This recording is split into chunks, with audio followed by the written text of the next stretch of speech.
Which of the killers might actually spare the survivors if they had the chance? Something they may do out of sympathy or potentially to just spread more fear. This is a common thing for players to do, but would it really happen lore accurately? If the last remaining survivor was on the ground, the killer standing over them, would they spare them? Let's take a look today. Here's our tiers and let's get into it. Definitely wouldn't spare them is our tier for the killers where there is literally no chance they're sparing anyone, no matter the situation. Myers, I'd say, is the first character I just couldn't see sparing any of the survivors. Myers does occasionally spare a person or animal during the Halloween films, but it's just kids or animals generally. All of the survivors would be fair game to him, and he would not hesitate at all to fulfill his dark desires. He's evil incarnate and would simply see another victim and do the job.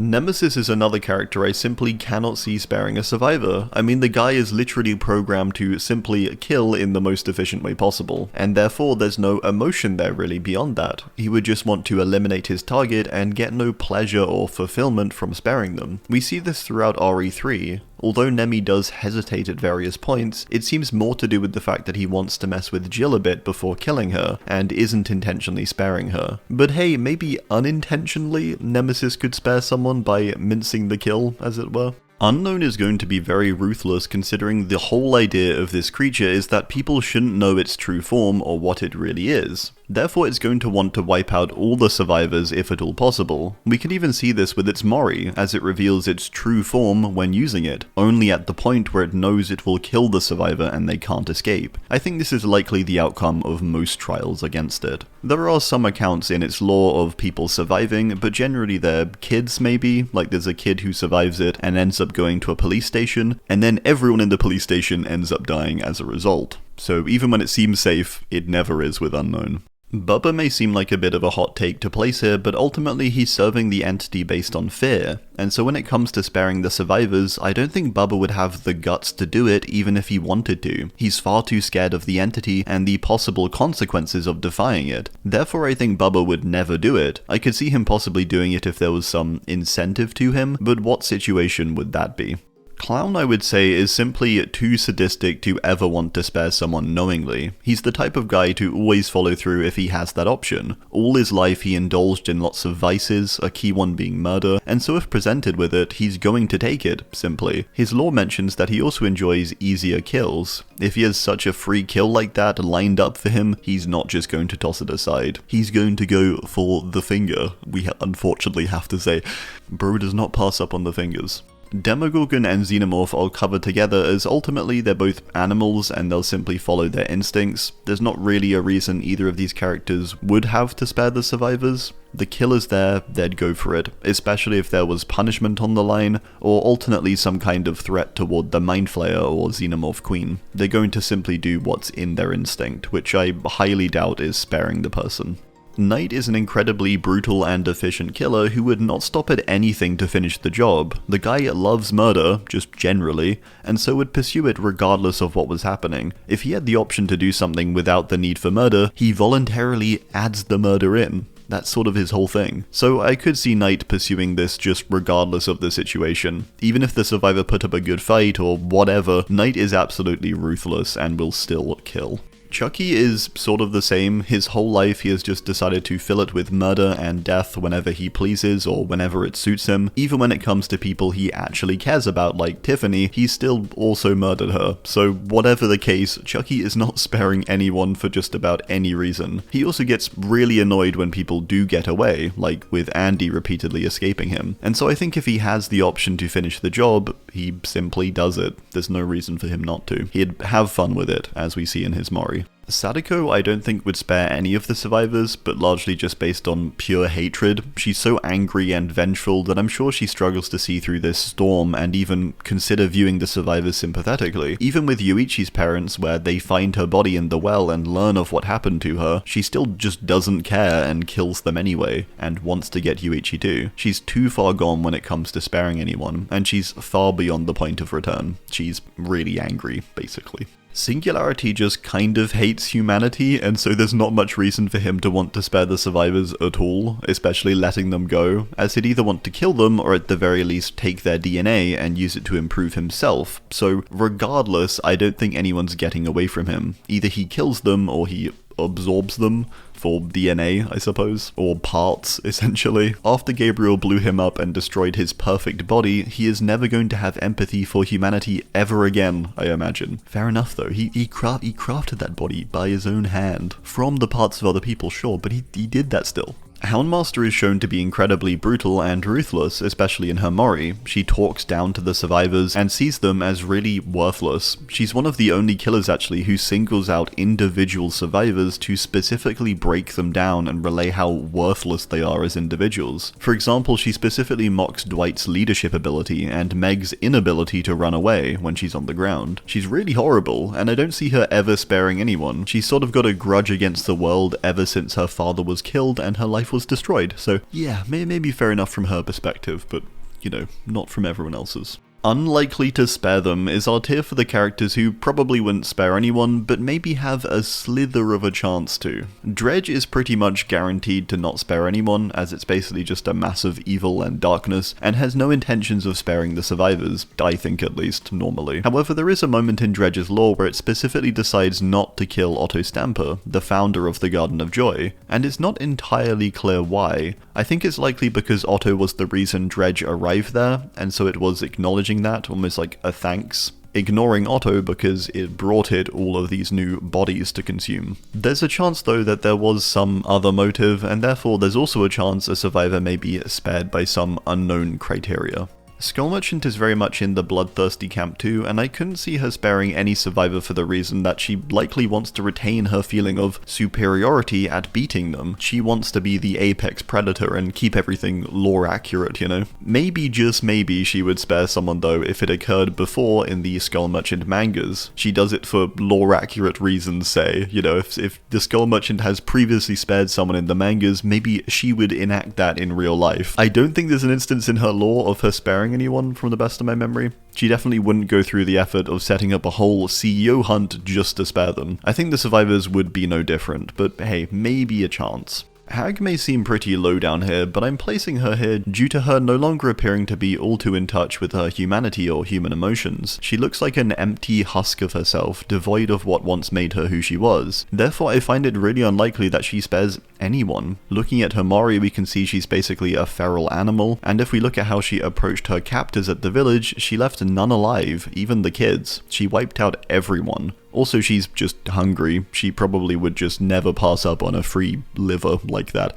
She's chowing down. Oni may seem ridiculous to see here, as he is one of the most brutal and unrelenting killers in DBD lore. However, there is a moment in his lore where he does decide to spare someone, and seemingly because they stand up to him essentially, and stand their ground, even when they're clearly outmatched. Kazan seems to actually respect it, but also pity them, letting them go, even when they call him Oni, which is a huge insult. It seems to be because they take on a proper samurai stance, and stand up to Kazan with just a rake and no armor, unlike the samurai pretenders. An impressive feat, so maybe by a small slither of a chance, a similar instance could be replicated, but it's highly unlikely, right? Doctor may seem shocking to consider he would ever spare someone, but I don't think he's entirely on the end of never doing it. Definitely not for good reasons though, bear in mind. If he did spare someone, there would definitely be some kind of ulterior motive behind it, possibly trying to spread fear or even attaching some kind of experiment onto the survivor, attempting to see what will happen. Basically, he may very rarely spare the survivors, but if he does, there's a guarantee that there's some kind of other motive behind it. Maybe he would let them go, but he would also attach an electrical charge to them or something. It'd be that kind of thing, I think. Freddy is a similar deal. Whilst he's an awful being with basically no suggestion he'd spare someone, he may do it to play with them and make the most of the fear they create. I could see him doing that, doing all he can to try and create and spread fear. After all, that's seemingly what the guy actually lives and survives on. The reason why he exists is because of the Badham Kid's fear and repressed trauma and memories of him, which seem to result in him manifesting as a dream demon. Therefore, he may still need to perpetuate this fear in the realm. There's also a chance with someone like Quinton, say, one of the characters he knows from before who was originally in Badham as well, he would potentially spare him maybe, to make him even more fearful and afraid of what's to come. Spirit is a character who, if she were more human, she'd 100% spare everyone. However, she's clearly split between states of anger and states of trauma, and so it would take an extended period of that sadness coming out, her humanity coming out, in order to save a survivor from her blade. It's possible, but it would require a very tight window for it to work out, I think. If Rin is in there though, I think she would spare the survivors undoubtedly. Again, it's just getting to that point. Also, if we consider the White Eyes theory, which Spirit is part of, she likely sees the survivors as her father, and therefore it's very unlikely she's going to spare her father after what he did to her. Legion, I think, maybe would have varying reactions based on who in the Legion was in the trial. Therefore, I'll put them here as a compromise. Frank, Julie, Susie, I think would all be very brutal, and I don't think would want to spare anyone. The one character I think would is likely Joey, with him seemingly being the most sympathetic and manipulated. I think he'd have a chance to spare them. I could also see them sparing Jeff specifically. They shouldn't really have any beef with Jeff, and they very well may remember him and the good work he did for their mural on Mount Ormond. I could see them therefore just giving him a pass every now and then as a favor, like, hey man, thanks for making that cool mural, you know? If they recognize him, that is, but I'm sure they have at this point. Trickster may seem like a curveball, but I could see him possibly sparing a character, although it being very unlikely still. I would say he may spare them if they sufficiently placated his ego enough to the point of him letting them go. If there's anything he likes more over murder, it's adoration from his fans, which the survivors may be able to provide him in some way. There's a chance he spares someone, therefore, if the survivors do the right thing. There's also a chance he spares Yun-Jin. Whilst he was definitely going to kill her at the end of his lore, I do think he does hold a level of respect for her, and would potentially resist if the time was right. There may be a moment where he sees through his hatred and his anger, and remembers all that Hyunjin did for him, and lets her go. Wesker I could see sparing a survivor on a very slim chance if he basically just decided they weren't really worth his time. It's still largely unlikely he would bother sparing them, but this may be a slither of a chance that he does. After all, 7 minutes is all he has to spare with them. If it goes over that, then he just might. He may also spare someone like Rebecca for reasons, or even some of the STARS members if he's having a particularly nostalgic day. Dracula is another character I just don't see sparing survivors due to his general hatred for humanity, but also brutal efficiency. In his Mori though, we do see that his view of the survivors is one of an inferior creature almost, which he brushes away and looks down upon. Therefore it's possible he would spare someone, if again he just couldn't be bothered to deal with them. They're so beneath him that maybe he would occasionally spare one, as the trials to him appear to be a chore almost. Juan or Vecna or Henry I think is mostly unlikely to spare anyone, but there's always that chance that he would, as seen in various stages of Stranger Things. There are moments where he could easily kill people, but he waits or decides to spare them instead, often for a long-term goal or to simply scare the Hawkins residents. I think there could be times that he chooses to do this in the realm too. He isn't a complete monster, and therefore I could see him choosing to spare characters. 11, for example, I imagine he would resist sometimes, as whilst he has pure anger for her much of the time, they did at one point have a bond, and did share the same childhood trauma. It could go either way is for the characters who are quite unpredictable in what they might do, whether it's to spare or not. Billy I could see it being pretty 50-50 because of his past and character. Whilst now in the realm he has become very violent and misguided, he does still have some humanity I'd imagine, and this could very well come out when he sees the final survivor, weak and cowering. He could remember his own life and the unjust treatment he received, and possibly decide to spare the survivor. I think this could be very dependent on which survivor it is though. Someone more scared like Dwight he may sympathize with, but a stronger character not so much. Nurse was actually very caring before she went on her massacre and killed all of the Crotus Pren patients and staff. Despite hating her job, she still does clearly do her best to care for the people there. In her Mori, we can also see that she does still have some care for the survivors, or human life, with her gently closing their eyes instead of just killing them. Nurse is likely to go either way therefore, a similar thing of whether she connects with her past or not. She's definitely capable of it just depends in the moment, I think. Huntress may also seem unlikely due to her being a brutal and efficient hunter who just kills basically everything in her path, but she has always had a soft spot for girls, who she decides to take care of instead of kill. Whilst all of the survivors are too old for Huntress to see them as children, she may still take pity on or see herself within the female survivors, choosing to sometimes spare them if this does indeed happen. I think particularly for the younger ones, like Meg for example, she would likely have more sympathy toward her, being closer to that age she typically spared, or even just seeing herself in the survivors. Pig is another pretty brutal killer who often even rigs Jigsaw's trials against the person in them, this being a sign that she wouldn't spare anyone probably. But it's also worth taking into account that the opposite could also be true, and there could be times when she does remember Jigsaw's goal of wanting people to value their lives. With this in mind, letting the last survivor go would actually fall in line with this logic as well, and when Amanda comes to the realm, she does have a renewed devotion to Jigsaw, so I think this is possible. It's also possible for characters who have struggled more during their lives, which Amanda may see some reflection of herself in and let them go. Plague, I think, would choose to sometimes spare survivors, as while she is fiercely devoted to the entity and wouldn't want to displease it, she's still one of the more human and grounded characters we have. I also think out of anyone, the entity would probably give Plague a lot more leeway if she chose to spare someone. It'd allow her to do this more often due to her persistent and constant devotion. A small gift or thanks, letting her choose who lives or dies at the very end. I do think generally though Adiris would choose to still kill much of the time, as ultimately she does want to please the entity, and so offering up a sacrifice would be the perfect way to appease it. Ghostface may be surprising to see so high as well, but I think he would be all about playing with the survivors and choosing to leave them alive for the purpose of getting them to tell the rest what happened, to amp up the fear and legend of his name within the trials. That's sort of the whole story behind him in fact, and the reason why he became a reporter and such. It was all to amplify his legend and make him scarier to the Roseville public. Everything he does basically is a game. In fact, I could see him even more generally throwing the trials or not caring much for the outcome, so long as it means he has fun and he spreads fear around the Ghostface name. Kaneki at heart is a good guy, however in the realm he is being constantly tortured, held at a point of hunger which surely makes it very hard to resist and spare the survivors when the time comes, instead of basically just devouring them as we see in Izmori. I do think he could do it though. There's a small chance he pushes through and lets the survivors go, overcoming the hunger within and remembering himself. It requires him to really focus though, I'm sure, to hold back the hunger within, especially if he's constantly held at that point. It'd be like refusing a delicious meal.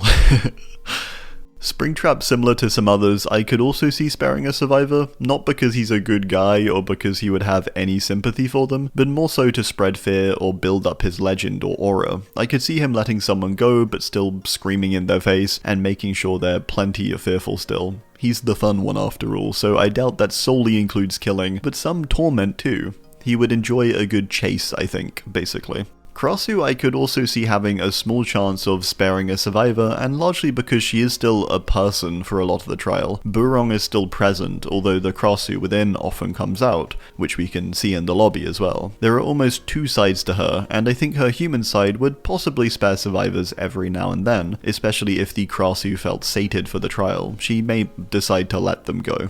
Quite likely to spare them is our tier for the characters who do genuinely have a solid chance at sparing the survivors for one reason or another. Trapper I think is dependent on the day you catch him on. I think there would definitely be times when he sinks into brutality and decides to attack the survivors ruthlessly. Other times, and on the days where he's feeling rebellious and fights back against the entity, I could see him sparing the survivors quite a lot actually, especially as that's probably one of the more defiant things you can do when you're in a trial as a killer. I think this would excite Evan and also allow him to display his sympathy for the survivors too.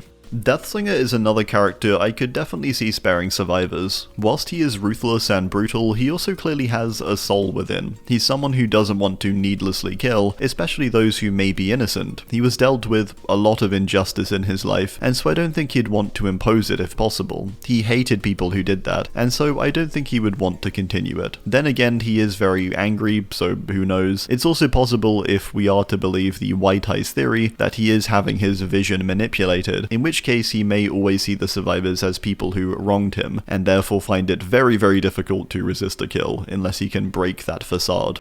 Pyramid Head I could see actually being pretty 50-50, despite appearing incredibly scary and ruthless. I mean, his goal seems to genuinely be to help James during Silent Hill 2, and so I think whilst the realm is surely a different case, he does still want that same core goal. Therefore I could see him sparing survivors, especially if the trial had been a particularly rough one, which I'm sure most with him in are. Pinhead I could also see being pretty fair, despite him being a pretty scary and powerful being. It's worth noting too that Pinhead only seems to really pursue people lore-wise who open the box. Therefore, if there's a survivor who hasn't opened it all game, I could see him sparing them, possibly using it in part to send a message too, to make the other survivors more fearful but also anticipate the Cenobites as a force. He's also spared people before in the lore, and even spares Kirsty in the very first film, when she sort of unknowingly summons him, so he's capable of it for sure. Vecna is another character who is so powerful where there just isn't much of a need for him to exert that power so persistently. I could see him simply not caring. If someone begs him or they simply complain too much, I could just see him waving his hand and letting them go. Ultimately, he's here to study the realm and the entity, and he probably doesn't care much for the lives of the survivors, or even see them as significant by any metric. People are beneath him, and I'm sure by experimenting with letting people go and seeing what happened, it would all feed into his exploration into the realm and how it all works. Highly likely to spare them is for the characters who are actually greatly likely to stop and spare the survivors when they get the chance to. Ones that may even happily take punishment if it means preserving someone's life. Wraith I think truly would always try to spare the survivors if the opportunity presented itself. He's not the kind to needlessly kill, especially those who he views as undeserving. Therefore, if he got the option, I truly think he would choose to spare the survivors. There's plenty of theories to support this too, such as the theory that he rings his bell for the purpose of warning survivors that he's coming. And there's even the whole relationship he starts with Nurse, which suggests that out of all of the killers, he is one of the ones with the most humanity left. In his lore, it's true he doesn't give in to mercy, but that's with people who genuinely wronged him. The survivors haven't done that. Twins are another case who I think would spare the survivors when given the chance, especially in cases where the survivors largely didn't kick Victor. There's no motive then really for Charlotte to want to kill them. She's only really here seemingly because her brother is, so if there's a chance to avoid the needless killing, I think Charlotte takes it, presumably letting the survivors go on the basis that they haven't really done anything wrong. She's the aggressor in this case, and so I think she'd see the reflection of her own oppression and want to spare where she could. Blight I could also see sparing survivors pretty much every time, but with a bit of a caveat, which is that I think he would do this, but he would also inject them with something. He'd let them go, but likely pump them full of some kind of experimental serum, where they may die, or they may gain some kind of supernatural ability. We even sort of see this in his Mori, where he injects them, but then sees the serum failed, and so kills them. I could see him otherwise letting them go, so long as he gets to experiment first. Artist is another clear case of a character who doesn't really want to be here, and is only here because she's somewhat lost herself within the chaos that the entity put her through. Now altered physically into a strange crow-like being and made to kill, she likely isn't enjoying what she's doing to the survivors or what has happened to her. All it would take is a slither of humanity to break through, and I'm sure it would result in Carmina taking pity on the survivors and rebelling, like she used to do against her oppressive government. Alright, well, that's gonna do it. I do hope you enjoyed. Let me know your thoughts as always down below. Thanks for watching, and goodbye.